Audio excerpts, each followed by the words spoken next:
Oops. Morning, y'all. Let's see if I can get some light in my face.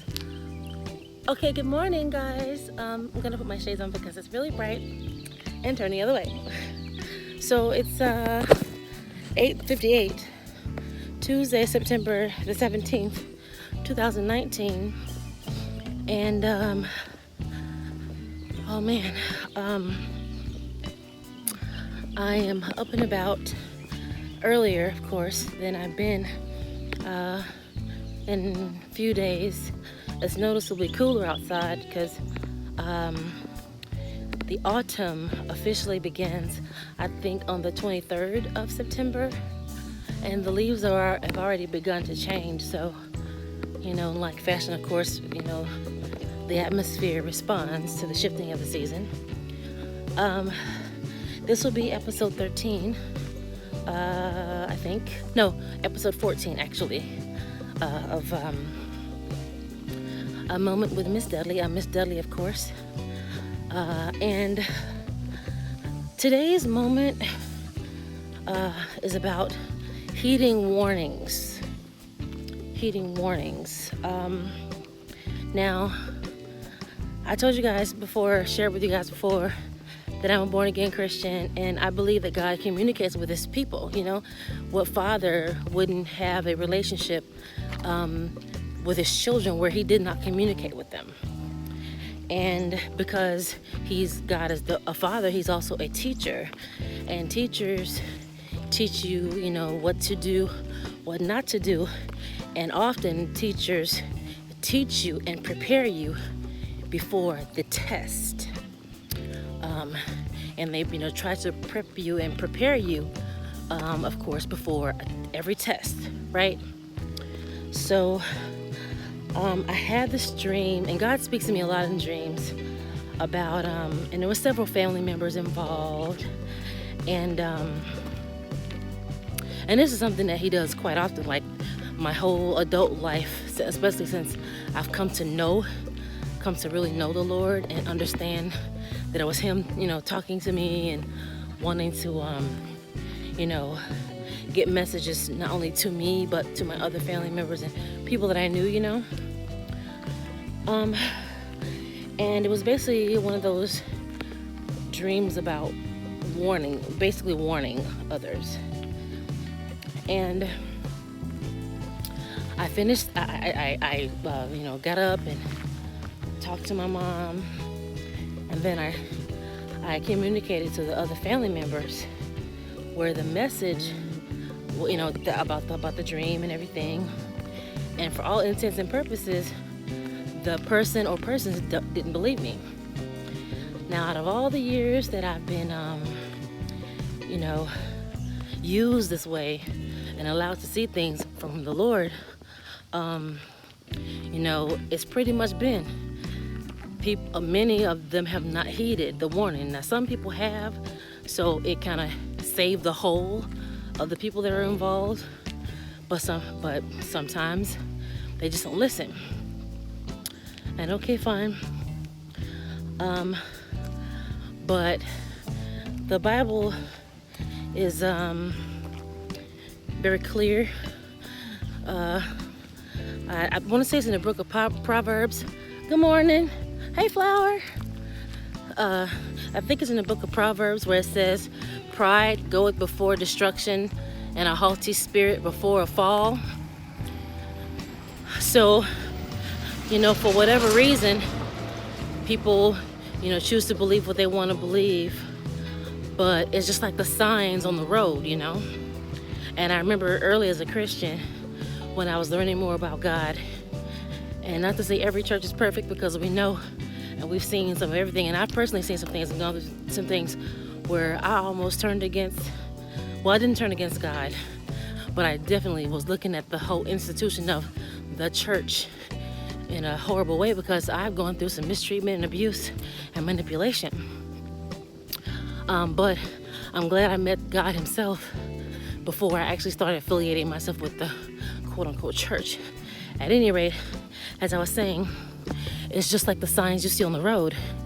If you're going in a particular direction, and whoever it was that plotted out that road, If there's work being done on that road and they're, blocking a lane, or the road is getting ready to turn or curve, or there is an interruption in that particular route where it's going to direct you to prepare to make a turn, you should see signs. You may see dead end, ahead,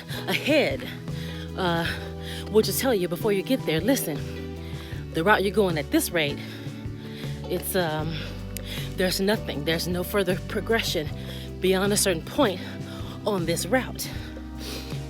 And hopefully, some people, they listen.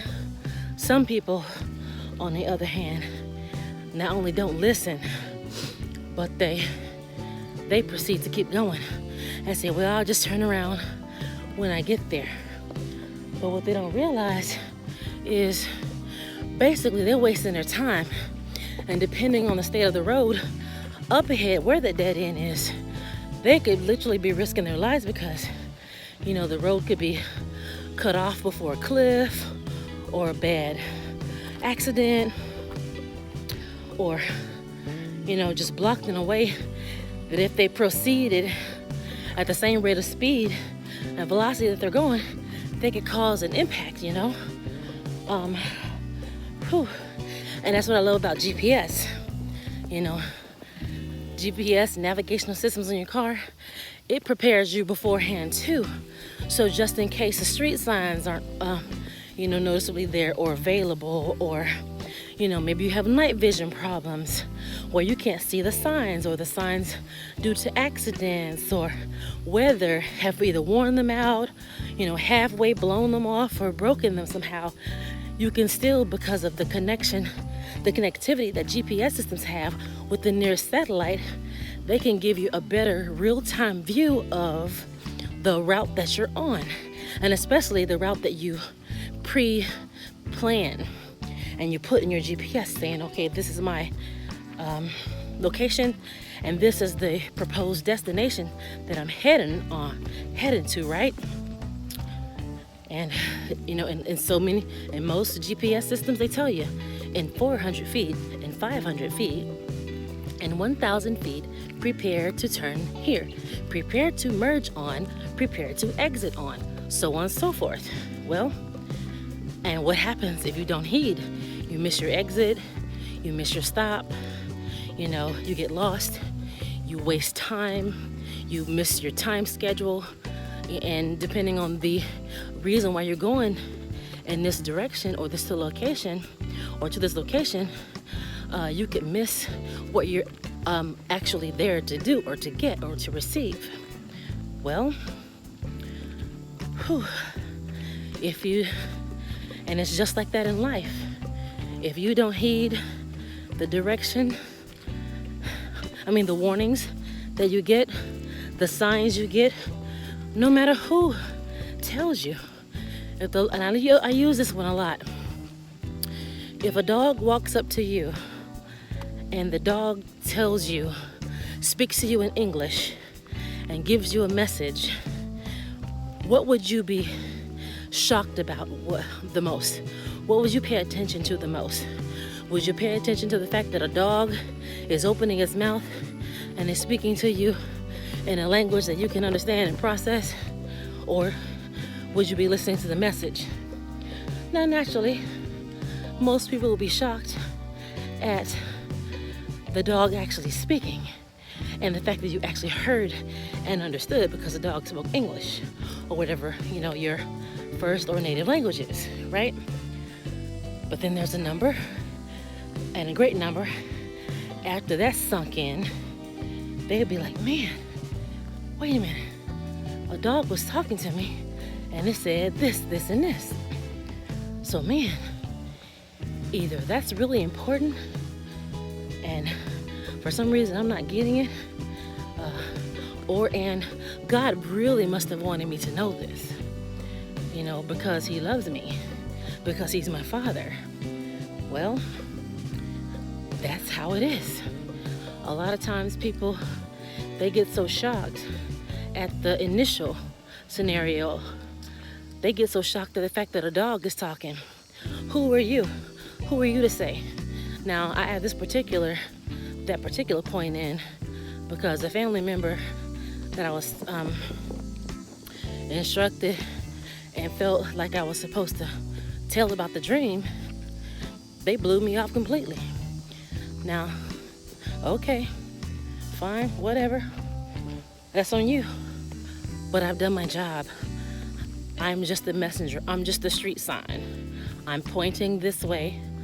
I'm saying roadblock ahead or, whatever. And I'm operating in my design function. Now, because you don't listen, that's on you. But man, the heartache that we cause ourselves because we don't listen to signs. And I find that a lot of people who struggle with rebellion and disobedience and pride, they have this problem the most, these problems the most. Our dad would say to us, a hard head makes a soft butt. And boy, if you're from the South, deep South, or have those parents or grandparents who are from the South, the deep South, you know exactly what that means. A hard head makes a soft butt, meaning if you don't listen, you're gonna get spanked by the consequences of smacking your head and your rear and whatever else on, whatever thing that you're refusing to obey and heed to. But sometimes some of us learn our lessons from instruction. Some of us learn our lessons from watching others fail and succeed. And some of us learn our lessons because we, have to get those consequences. But in those three is still the love, the loving kindness, and the tender mercies of God, because He allows the hard lessons to teach us too. So that's today's message, guys. Heed warnings and read the signs before you proceed. Or maybe maybe that's how I'll title it. Read the signs, proceed with caution, or heed the warning signs, something like that. This has been today's moment with Miss Dudley. Hopefully, prayerfully, this message, this moment will be a blessing to somebody, because there's signs all around you. And I just can't believe that it was just for me in my particular situation. It's for others, whatever you're in, relationship, job you're about to get into, business deal that you're considering, read the signs, read the red flags, heed them, think about it, pray about it, and if you must proceed, still proceed with caution, because the signs wouldn't be there to show you the way, if it were not for the good Father that's helping to plot out your route. This is because of God's love, and He wants to help us in any case possible, any scenario you want to give, So that's today's moment, guys. As I was saying, hopefully this has been of some help, and it will be of some help to you. If you appreciate the message, if it's useful to you, please like, subscribe, share, hit the comment, hit the notification button rather, to let you know when new moments, messages are coming. And don't forget to comment, and please feel free to comment. Let me know how I can improve my videos, and tips on apps, things like that. I could certainly use it. I'm not a resident expert at this thing, but I'm just doing what I feel like I'm supposed to do. And it keeps me busy too, because it keeps my creative side working. And to the part of me that really loves to help people too. And most importantly, don't forget that your life can change in a moment, in the twinkling of an eye. So make sure to take advantage of every moment that God gives you, okay? God bless you guys. Take care. And Lord willing, I'll see you next time. Bye.